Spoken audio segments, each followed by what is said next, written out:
You're very welcome to this session from freezing Ireland. I'm currently wrapped in a scarf and I have socks on. These things may or may not come off during the course of the practice. They probably should, so you'll be able to see what I'm doing. For this practice, the only props we'll need are a bolster and a block. If you don't have a bolster, anything like a couple of cans of beans will help. I've done the practice that I'm going to do with the bolster as a weight. I've done it with just like a log of wood that was I had chopped in the firewood by in the basket beside the fire. So it's not like you need anything unbelievably robust. And we're going to start standing.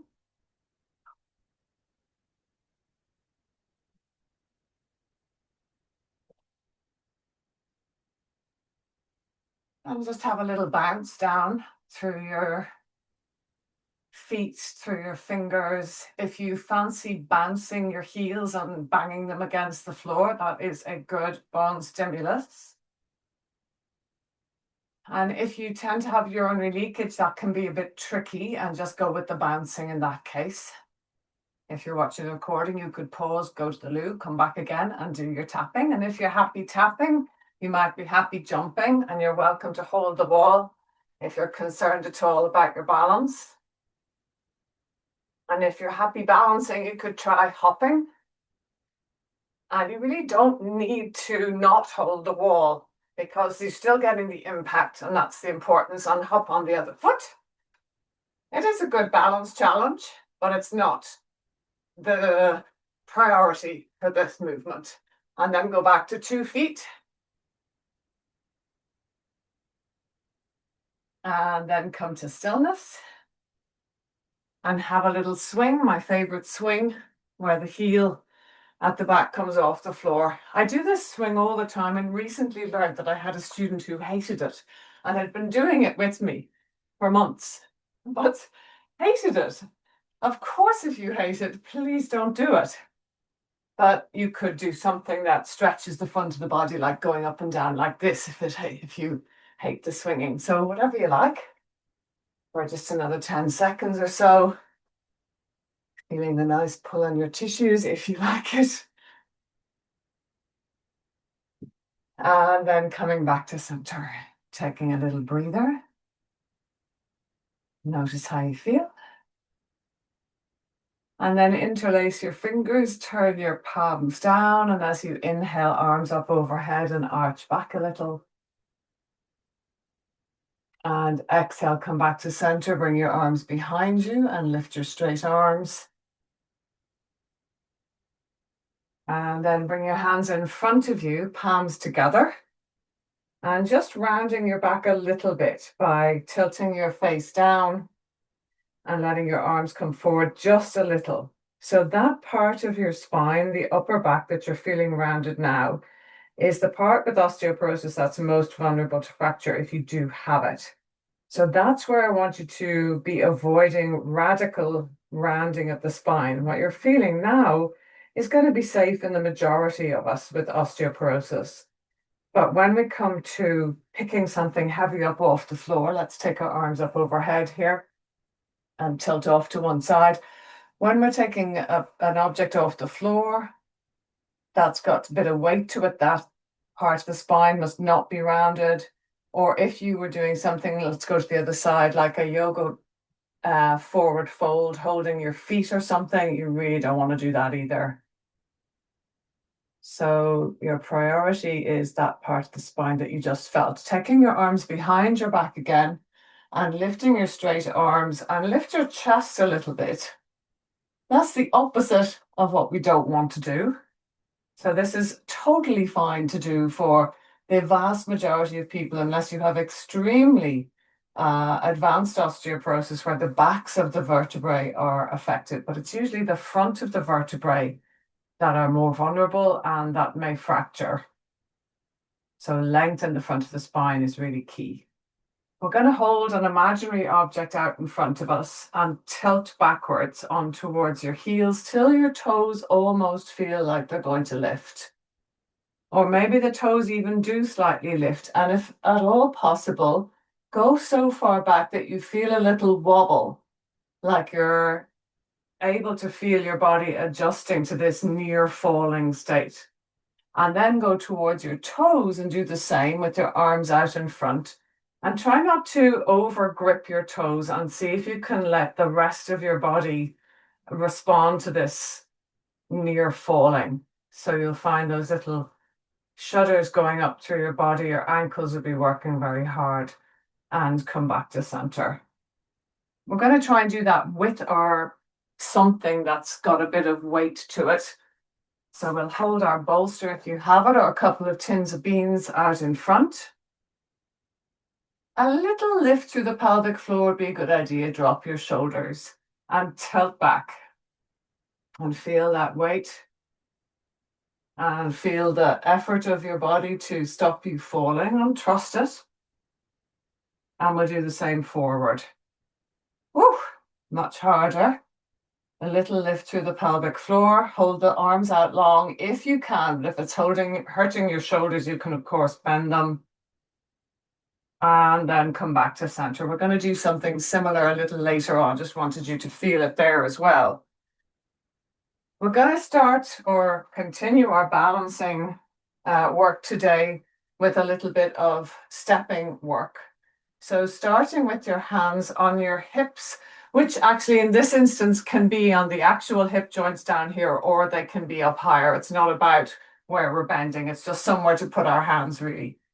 Keeping your weight on your left foot, try not to look at the floor, and just tap your right toes in front of you to 12 o'clock on a clock face, 6 o'clock behind, 3 o'clock to the right, curtsying behind, tap 9 o'clock on the clock.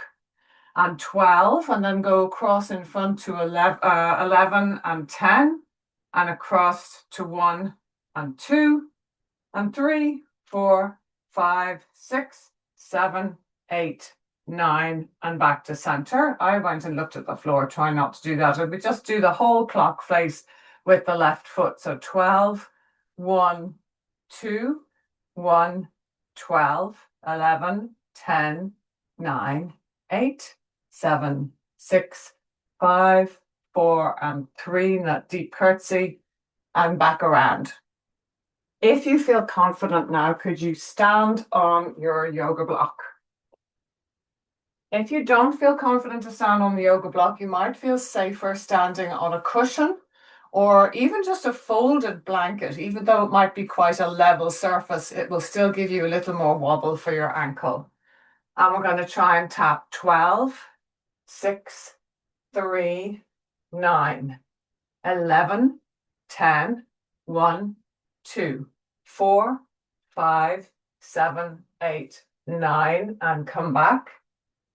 Standing on that left foot. I said wobbling because I'm wobbling a little bit. Feel free to hold a wall, because it's going to be a little harder now, because we're going to just tap the air at 12, 3 in this speed, 6, 9, 11, 10, 1, 2, 4, 5, 7, 8, 9, and back. And step down and adjust to have your block under your right foot. Hold the wall if you want or need. And we're going to tap the floor at 12, 1, 2, 11, 10, 9, 8, 7, 6, 5, 4, 3, back to center. And now we're going to tap the air at 12, 1, 2, 11, 10, 9, 8, 7, 6, 5, 4, 3, 1, 11, 1, 2, 10, 6, and stand. Take your block out and cast it to one side. Now, I've got a bit of a slippy rug that when I do sort of anything sort of fast on the rug, it tends to slip. So if you feel like you've got your mat on a slippy floor or a slippy rug, can you either take the mat up so you've got a stickier surface, or put it somewhere where you feel that it won't slip. So what we're going to do is just try and jump a little bit more meaningfully than we did in the just jumping up and down. So it just creates a little bit more variety. You can use a wall beside you and it won't make any difference to whether you're getting the value out of this or not. We're literally going to jump forwards and back and to the side and to the other side and forwards, forwards again and back twice, forwards twice and back twice and to the side, forwards, other side, back and center. We're going to try and jump on some diagonals. So you might want to start rather at the left side of your mat and jump on a diagonal to the right, back to where you began, jump straight ahead and diagonal back to the right, diagonal forwards to the left, back to the right, forwards, back to the left, and jump to the center, why not? And we're going to take ourselves up and down the long edge of our mat. So standing with your feet on the edge of your mat so that the mat is halfway under your foot. You've got half your foot on the floor and half your foot on the mat. And we're going to tightrope walk up the mat without looking. Really feel it. So think of this as sensory feedback for your feet, as well as just the challenge of walking forwards and backwards on a thin line. Then we're going to look over our right shoulder as we walk forwards and backwards. And then we're going to try and look up to the left as we walk forwards and backwards. Don't mind if you wobble, that's kind of what we're hoping for. Last challenge here. We're going to take a hand in front, an index finger or thumb, or you can even hold a small object, and start to bring your hand and your eyes and your head side to side. So you're following your you're following your finger with your eyes and head as you now begin to do your tightrope walk forward. And it's probably, well, for me, it's definitely the more difficult than what we've just done. And we're trying to gain some sort of challenge to get the brain used to difficulty. So we want it to be silly and difficult, but we want to really try and work to correct. Feel those muscles that we already had. And let's do one more forward and back, that we already felt when we were standing and tilting, that we could feel there was these lightning fast impulses stopping us from falling. And when you next get back, take a pause, maybe close your eyes, let your shoulders rest. Breathing, letting that stress down regulate again.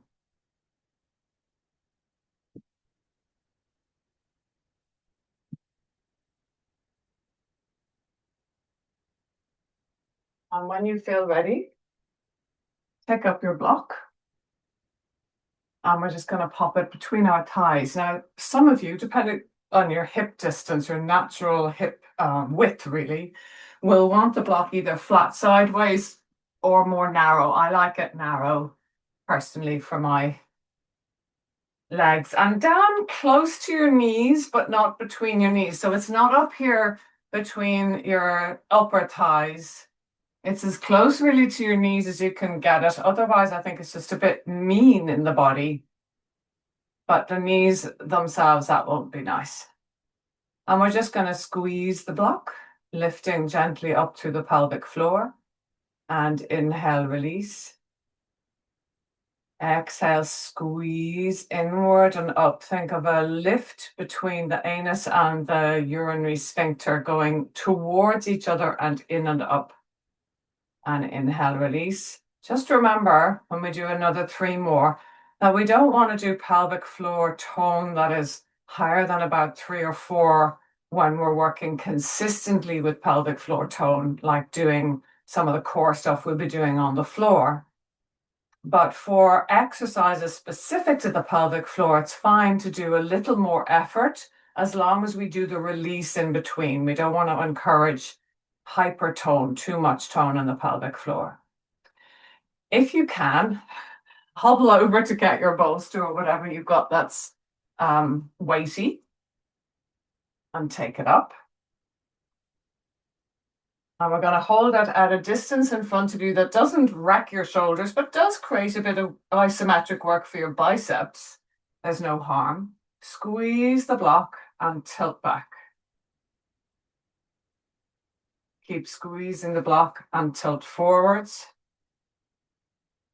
Squeeze the block and tilt back.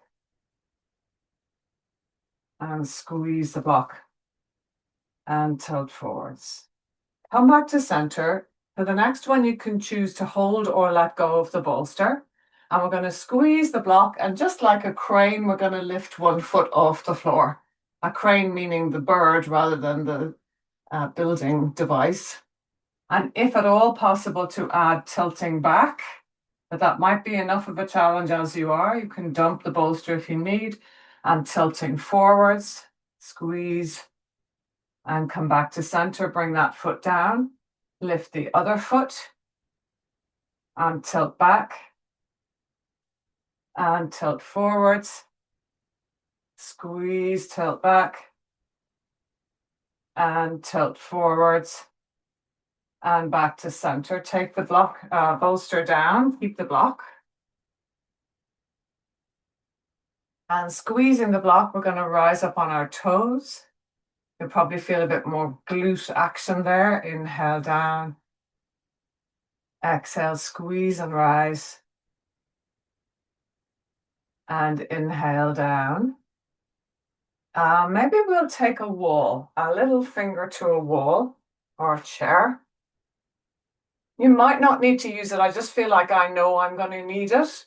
So up to you whether you feel it's required. Squeeze your block, lift one foot, rise up on your toes, and come back down. You can always bring the other arm out as if you're holding two walls, rise up and down. And if you're finding it easy, as you rise up, turn to look over one shoulder and come down. And last one, turn to look over the other shoulder and down. Swap legs, foot up, 2 rises with the head normal. So I'm using the wall, and there's moments in it where I'm not needing it and moments where I am. So I'm just having it there. Try and rise and lower slowly. If you're plonking down, it might be better to use the wall. It might be to do with your toes as you rise up, looking over one shoulder. Oh my gosh. And down. And turning to look to the other side, rising up. Squeeze the block. And come down and take your foot to the floor. Take your block out and put it to one side.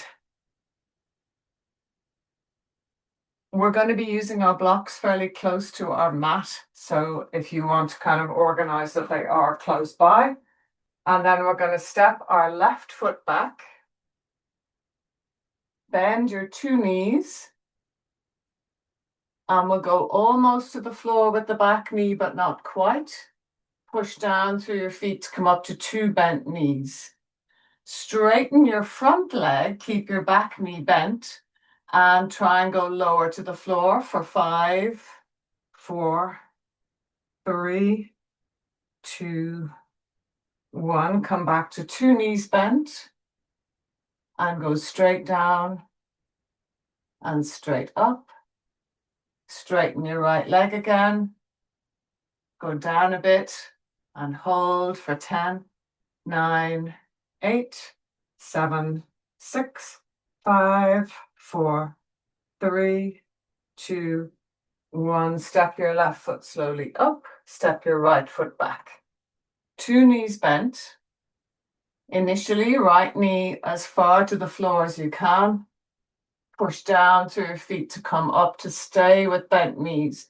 Straighten the left leg and hold for 5, 4. Lift through your pelvic floor. 3, 2, 1. Back to 2 knees bent. Go down in the right knee.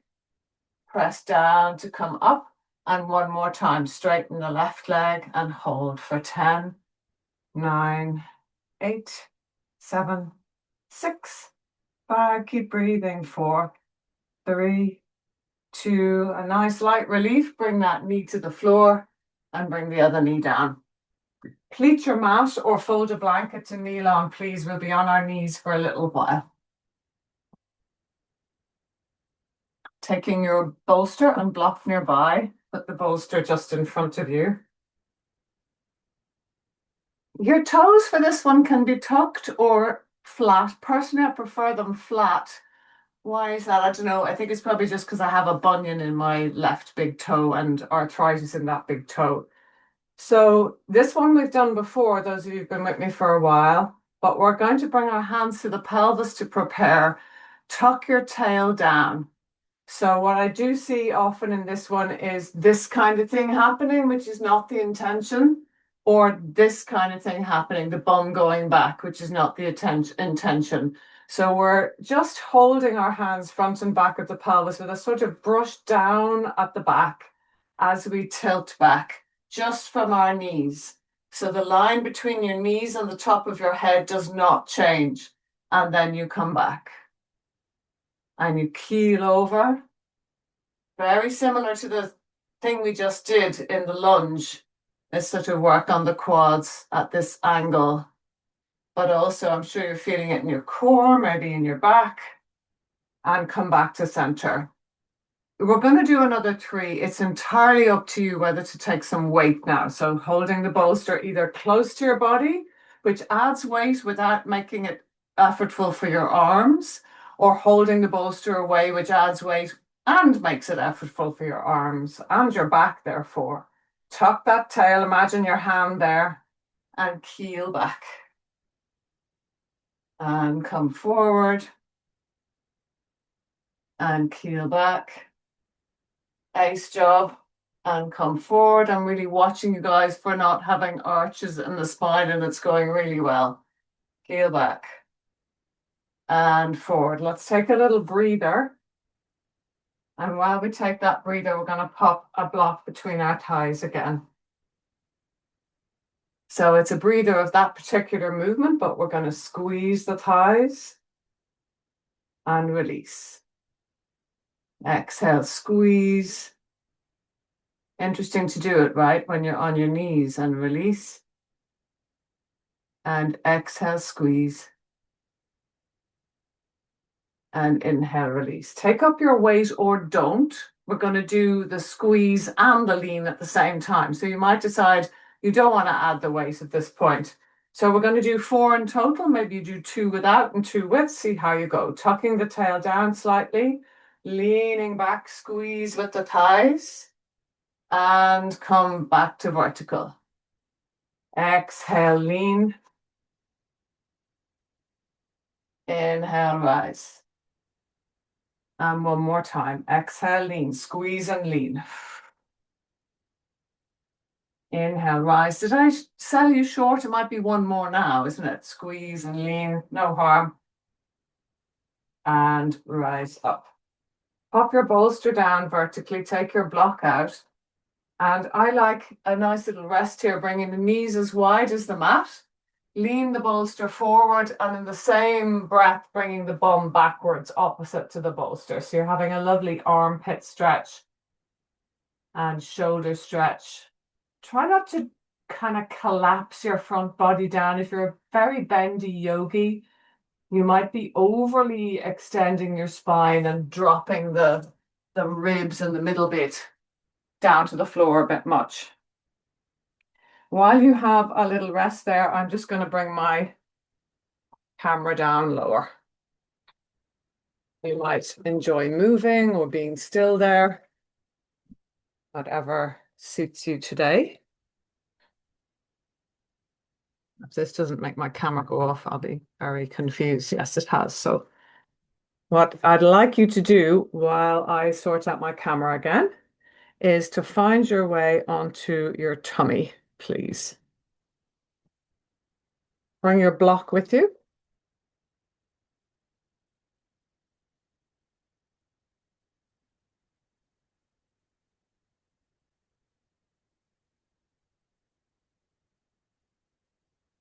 And you can have a little rest there as well. Why not?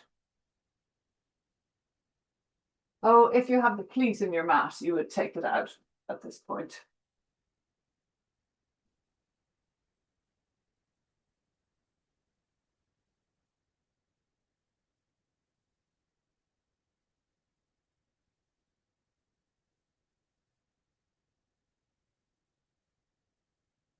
When you're ready, bring your forehead to rest on the back of your right. I quite like resting on the back of my wrist because there's a little hollow there. Whereas if I rest it on the back of my hand, it's tending to roll a bit. But just whatever is comfy for you. And then take your left arm on a diagonal beside your head, not exactly beside your head, so out to the left a bit. And if that's rotten for your shoulder, you can go wide, chest height, or you can even go down a bit lower than that. So this is what we're intending is an echo of the left arm to the right leg. But if it's miserable for you, adjust as necessary. Inhale here. Exhale, press your pelvis down and lift your left arm. Feel the muscles of your upper back as the priority and inhale down. Exhale, press the pelvis down and lengthen and lift your right leg. And inhale down. You're keeping the leg straight, as I'm sure you know. Exhale, lengthen and lift leg and arm, thinking of the muscles between your left shoulder and your right buttock, or even the back of your knee. And inhale down. Imagine them as one muscle. Exhale, one muscle shortening from shoulder to hip. And inhale, coming down. We're going to do 3 more, and if you'd like to float your face, you can. Exhale up and inhale down. Floating the face will make the shoulder mobility less of an issue and will give you a bit more rise. But it can be sometimes more impactful, beneficially, to leave the head down because you're really isolating those muscles that we're looking at. When you're ready, simply change the arm. Inhale here. Exhale. First move is to raise the right arm, keeping it straight. Feel the muscles of the shoulder and upper back. And inhale down. Exhale, press your pelvis down, lift your left leg. Feel the muscles involved, keeping the left leg straight. And inhale down. And exhale, lift the left leg and right arm. Feeling the muscles from your right shoulder to your left buttock and even the back of the leg. And we'll do 3 or 4 more. And you're welcome to let your head join in if you like.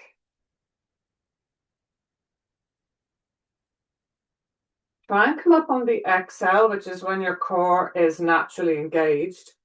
But you're welcome to try coming up on the inhale if you find that you can do it without pushing your abdomen down into the floor. So we're just wanting to make the work consistent in the spine. And when you've done those ones, take a little breather. You might want to wobble your bum, or you might be happy to be still.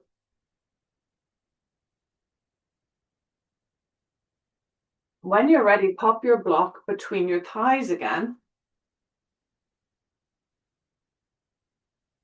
Just low down towards the knees if you can reach it there.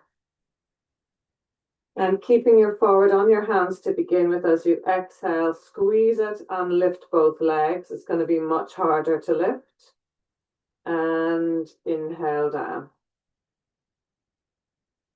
Exhale, squeeze and lift. Also your face if you want to, shoulders back from your ears. And inhale down. Relax between each repetition. So when you land, really relax your bum. Exhale, engage slowly, squeezing the block, then lifting, keeping the belly button gently to the spine. And inhaling down. We'll just do one more of those. Totally relax on the inhale. And then exhale, squeeze, and then rise. And squeeze, lower, completely relax.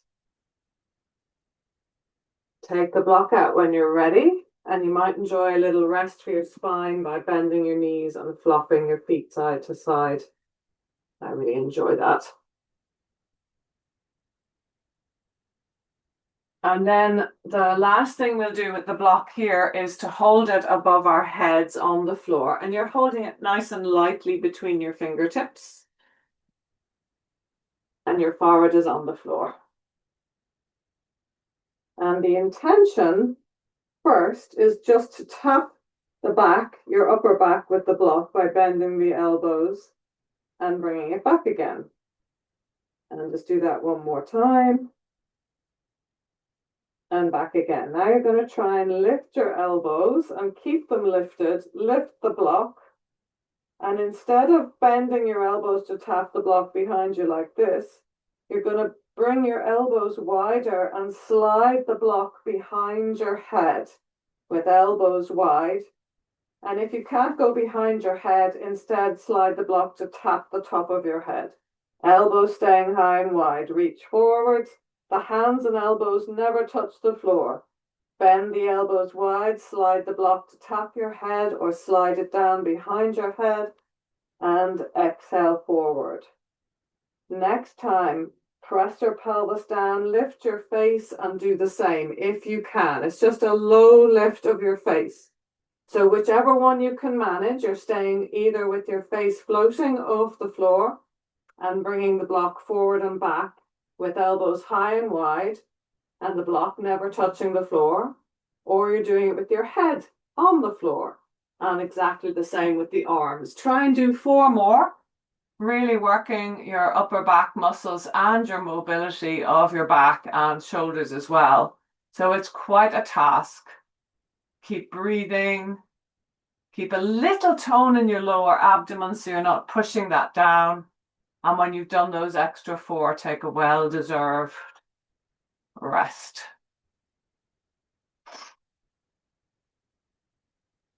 And in your rest, you can lie on your belly, or you can already flip over onto our back, which is where we're going to be next.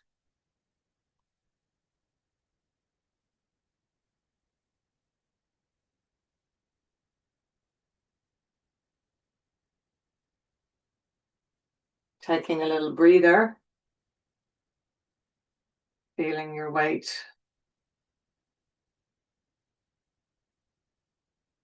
Quite the exercised back.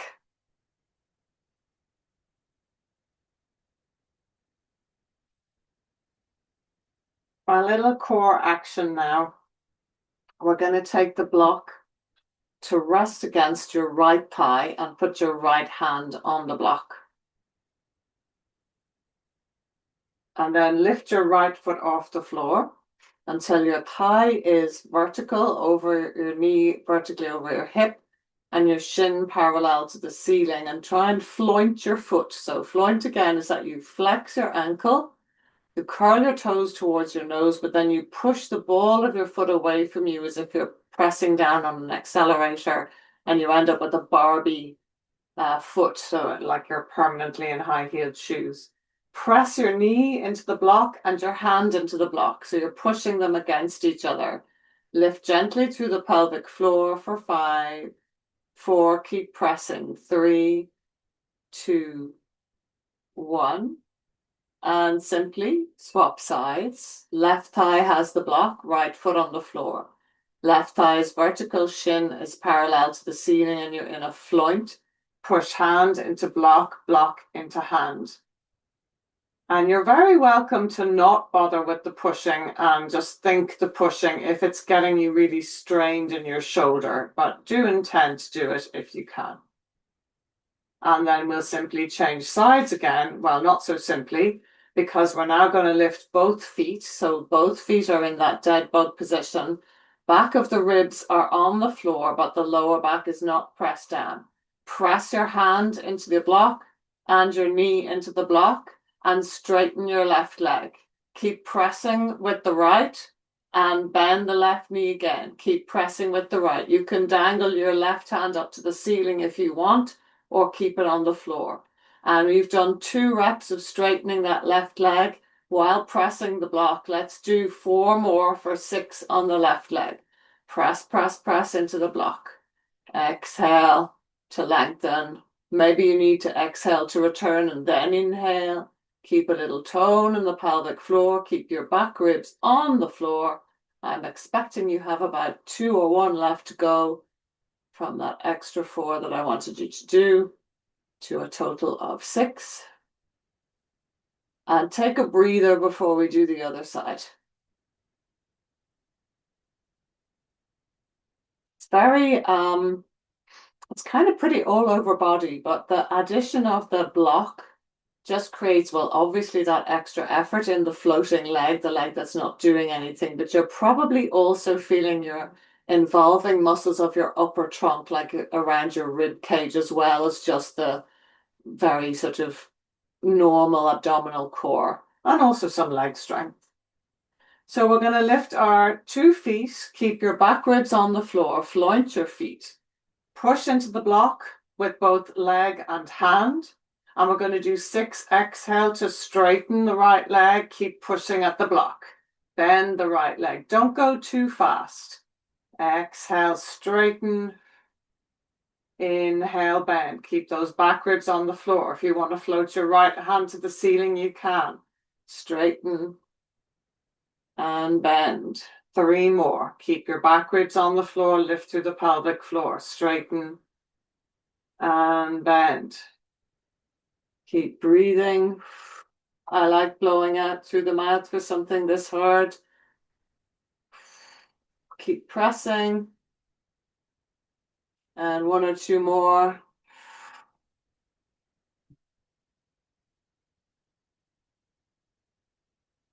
And then take your 2 feet carefully to the floor.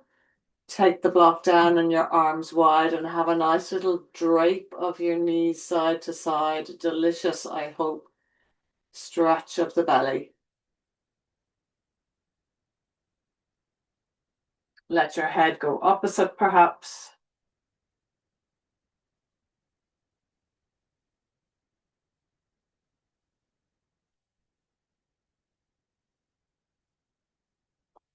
I have 2 more little challenges for you with the blocks, but you're very welcome to think to yourself, I'm done. That's been quite a progressive workout with a lot of different muscle groups involved. This is first one is for oblique abdominals, and the second one is for arm strength. Both of them general core, and there's some arm involvement in both of them. The first one is side plank, and the second one is a sort of modified press up. So rolling to your side, we're going to put the block under our right foot, and we're on our right side. And we're going to straighten the left leg out, either on top of the blocks as well, or on the floor behind or in front. For side plank, you're either going to stay on your right hand, or you're going to come to your elbow, which is a little harder. Inhale here and exhale, lift. So you can't see with my trousers, but my legs are off the floor there. So you're just balancing on that block, just making things a little unusual. You can bring your top foot onto the bottom foot if you prefer, and you can add a little more challenge by lifting the top foot for 5, 4, 3, lift the hips, 2, 1, come down, foot, pelvis, knees, hand. We're going to try it once more. If you found it easy, then I salute you. It's harder on the elbow, by the way, on your core. So if your wrist will take it, you can try it up in your hand. If you found it easy, while we're up, you can perform taps of your foot front and back. I have a sneaking suspicion I'm not going to, but we'll see when we get there. Just mind that shoulder, draw it back from your ear, inhale, and as you exhale, push up, lifting the top hand if you can, and choosing whether you want different work or the same. Stay as you are or tap front and back. And for another 7, 6, 5. I definitely overdid it myself. 4, 3, 2, 1. Come down. Those taps were completely unnecessary for me for my challenge. And let's bring the block down to the other end, or you can flip away from the screens if you want. You don't necessarily need to see me. Those of you here with me all used elbow on the first one, which is totally fine. Just do the same for the second, whichever combination you did, do the same on this side. I help myself up with that top hand first before lifting it, and we'll hold here. And you're very welcome, if you feel like it, to try and lift the top leg. And we're doing another 7, 6, 5, 4. Don't let the hips drop. 3, 2, 1. Foot down first, hand down, pelvis down. See if you can be bothered at all to do any more. It would be great if you do the same as you did on the other side, but you know, it's not like it's going to break the bank if you don't do the other side or the second go. I came up on my hand. I think one of you stayed on your elbow, and I don't know, whatever you remember. Lifting up, hand up. And on this side, you might be strong enough to do your taps where you weren't on the other. And we'll do 10, 9, 8, 7, 6, 5, 4, 3, 2, 1. I'm so glad that's over. Last thing. I can't even speak. Glad to see you drinking water.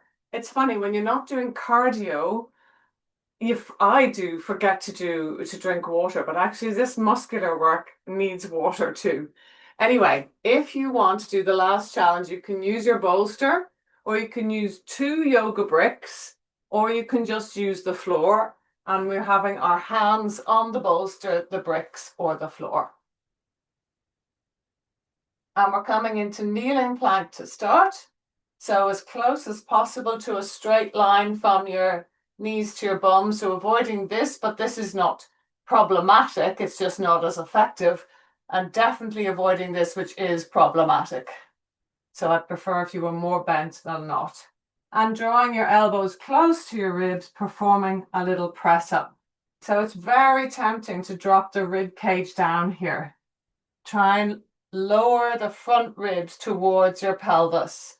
And you can play with a couple of different arm positions, which is elbows in and back and push to come up, or elbows slightly out and push to come up. I'll show you that from the front.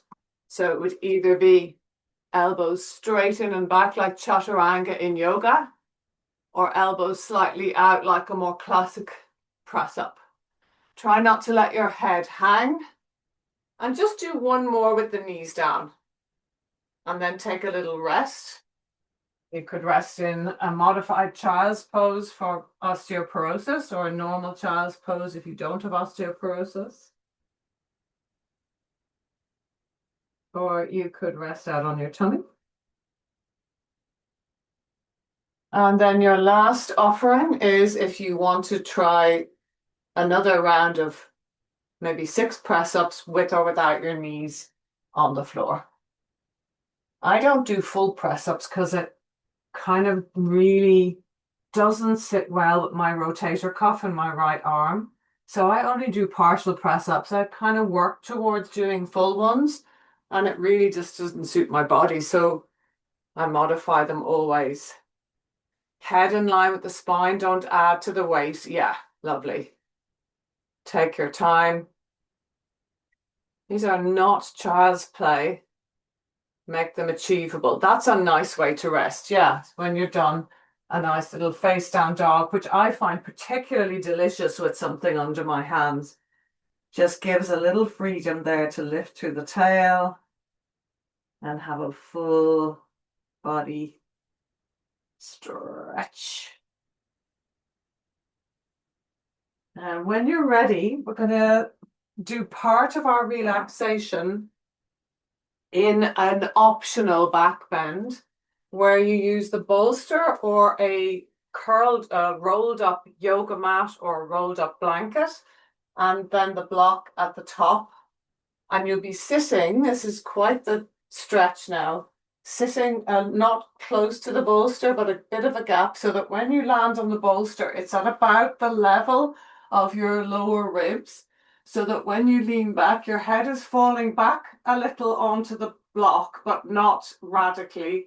But your shoulders are higher than the bolster. So it's not here with your shoulders on the bolster, like, I don't know, I can't quite describe what that's like.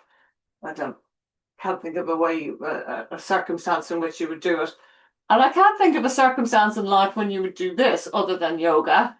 But do try and let the shoulders be draping. And the head is falling back a teeny bit, but it's not scrunched at the back of your neck. I think that doing this with knees bent is plenty, but you might enjoy having your legs straight out, but that can be problematic for some people's lower back. So you can give it a try and then make your own decision. I would say that you could stay here for anything between another 20 seconds to all the way until you decide to get up and get on with your day. It just depends on how nice it is for you. So I want this to be nice. It's like something delicious, a little payoff at the end of the work. But it is obviously particularly stretching some of the areas we've worked, like the core and the chest and the shoulders. I'm not suggesting that you come out now unless you want to, but I'm just wanting to guide you so that if you do want to come out, you can do safely. So the way you will come out when you do is to bend your knees and roll to your side first. Then use your hand to help you up. Take your prop out and lie down on your back without the block. You can always then siphon the block, bolster rather, under your knees if you tend to like that for your relaxation. But again, like I say, you don't need to do that now. This is entirely your timing to choose. Surrendering your weight to the floor. Notice what you notice in terms of tiredness. Also notice if anything has been too much for you, too little for you. How might you have added? How might you have reduced?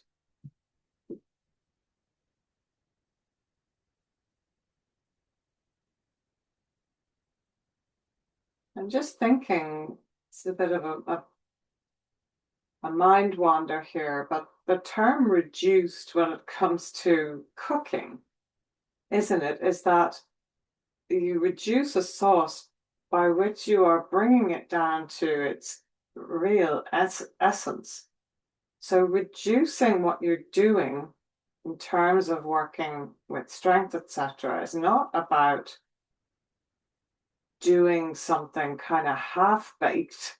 In actual fact, it's doing something more essential. So finding the level that gives you the benefit without sort of diluting the whole thing with extraneous extras that may not serve your body so well or distract from actually what we're trying to do. So thinking about shifting our idea of what reducing our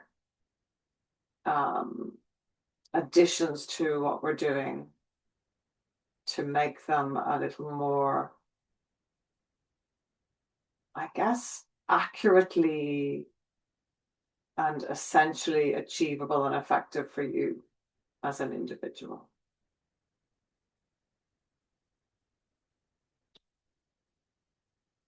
Really letting your weight surrender, whether you're still in that bendy position or you've come to a more regular human physical position.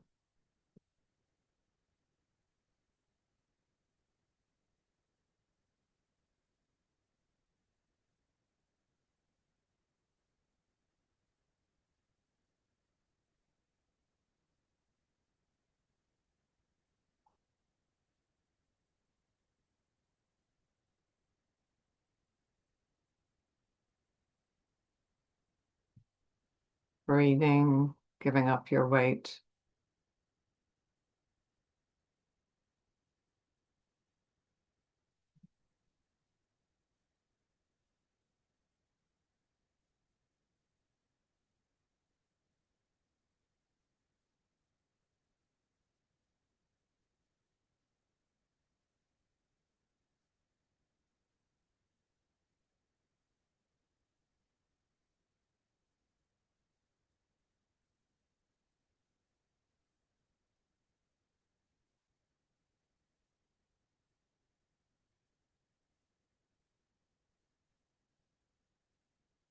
And when you do decide to finally get on with things, please again, do so by increments.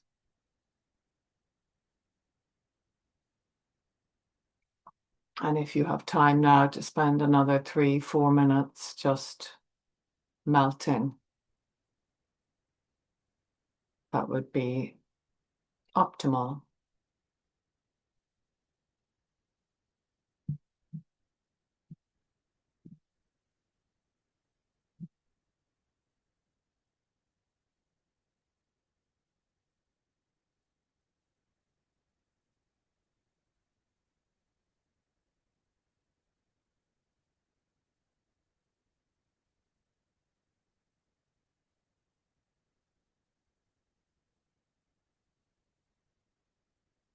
Wishing you well and see you next time.